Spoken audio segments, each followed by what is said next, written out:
O coronavírus.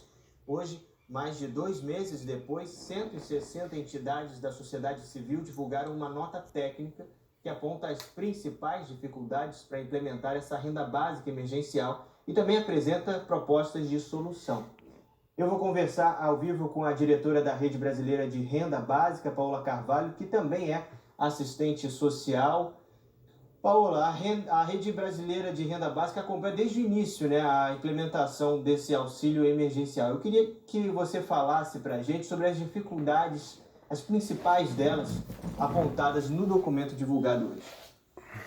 Bom dia, Ricardo. Obrigada por ter dado espaço para essa pauta tão importante hoje para todos os brasileiros e brasileiras. A gente vem acompanhando, na verdade, esse conjunto de entidades já mobilizou uma campanha chamada Renda Básica que Queremos, e a partir dessa campanha e de conseguirmos aprovar na Câmara e no Senado a proposta da Renda Básica Emergencial, passamos a acompanhar a implementação desse programa. E, infelizmente, nós que já tínhamos encaminhado uma nota ao governo de recomendações de que nós entendíamos como essencial nesse momento de implementação, até para que a política pudesse chegar com a brevidade que ela exige e que a população merece, nós passamos a acompanhar, inclusive, porque o governo não aderiu a esse conjunto de orientações, enfim, sugestões que nós encaminhamos, e a partir desta análise nós chegamos a 20 pontos importantes que têm hoje garantido que muitos brasileiros e brasileiras permanecessem fora do auxílio emergencial. E esse documento ele pode ser trabalhado, Ricardo, em vários aspectos, O primeiro deles, sem nenhuma dúvida, são as opções de gestão que dialogam somente com o aplicativo, com o uso de internet, o uso de um smartphone individual, que não é a realidade da população brasileira, e a falta de um mecanismo, inclusive, de atendimento mais pessoal, em relação às pessoas. E é importante destacar aqui a questão, inclusive, de não ter articulado com a rede socioassistencial nos municípios. Portanto, as pessoas hoje não têm onde procurar um atendimento mais da rede de assistência social, mais próximo da sua moradia. Esses problemas que a gente tem identificado, eles são absolutamente graves, e a gente sabe que hoje mais de 43 milhões de brasileiros e brasileiras tiveram o pedido do auxílio emergencial negado, exatamente porque esse cruzamento e a análise que é feita pelo governo não tem sido utilizadas suas bases mais atualizadas, E com a incapacidade e a não possibilidade de garantir para as pessoas a contestação desses dados, as pessoas hoje, a partir de uma negativa do governo, somente procurando a justiça para garantir o seu direito, que a gente sabe que também não é uma realidade possível nesse tempo de coronavírus e também de proteção das pessoas. Agora, Paola, até ontem, segundo a Caixa Econômica Federal, havia mais de 10 milhões de pedidos de auxílio emergencial aguardando uma análise. Não há ainda previsão de quando essas pessoas vão receber o benefício. O documento de vocês também aponta soluções para isso? Tem alguma que você pode citar para a gente?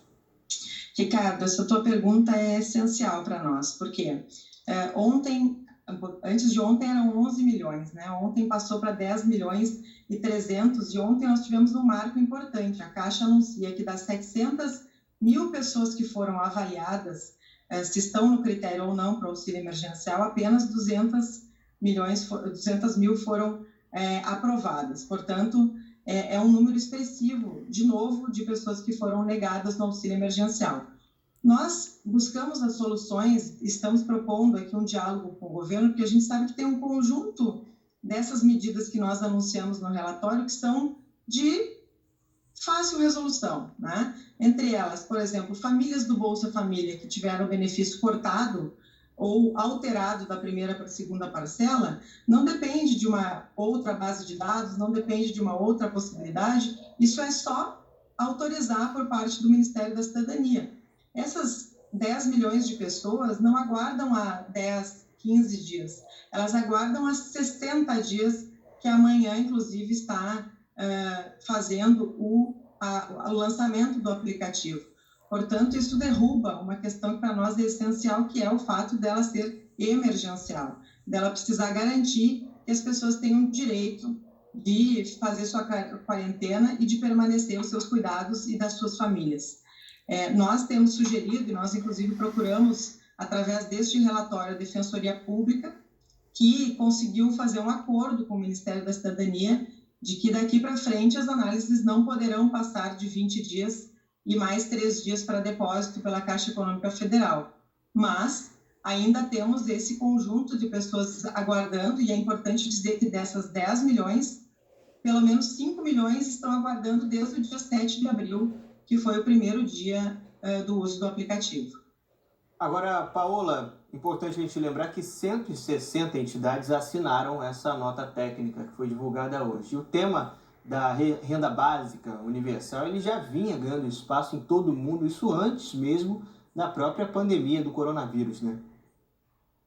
Com certeza, Ricardo. E o nosso esforço, o esforço desse conjunto de entidades, o esforço da Rede Brasileira de Renda Básica e aí, a campanha que nós estamos agora, além de ampliar o período desta renda emergencial, é que a gente possa, sim, enxergar o auxílio emergencial, enxergar esse momento emergencial de renda que nós precisamos no Brasil como um caminho para que a gente torne a renda permanente no Brasil.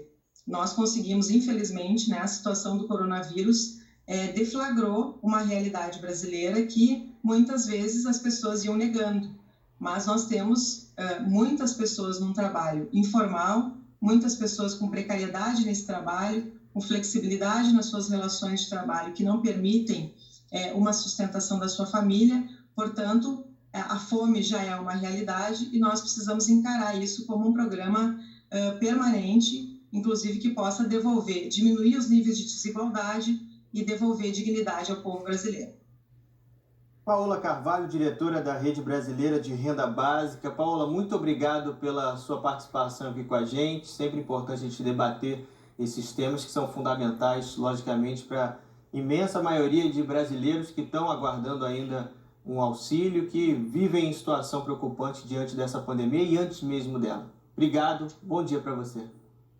Bom dia, Ricardo. A gente agradece porque, infelizmente, as informações oficiais do governo não dialogam com a ansiedade e o desespero de algumas pessoas que têm passado muita dificuldade sem ter um canal. A televisão, a Globo News tem um papel fundamental, que é trazer esse debate à tona e nos ajudar nesta campanha em relação à renda emergencial e a uma renda permanente no Brasil.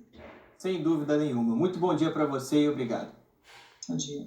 A produção da Globo News procurou a Caixa Econômica Federal para obter uma resposta em relação às dificuldades apontadas pelas 160 entidades que assinam esse documento, mas a gente ainda não teve resposta. Agora a gente vai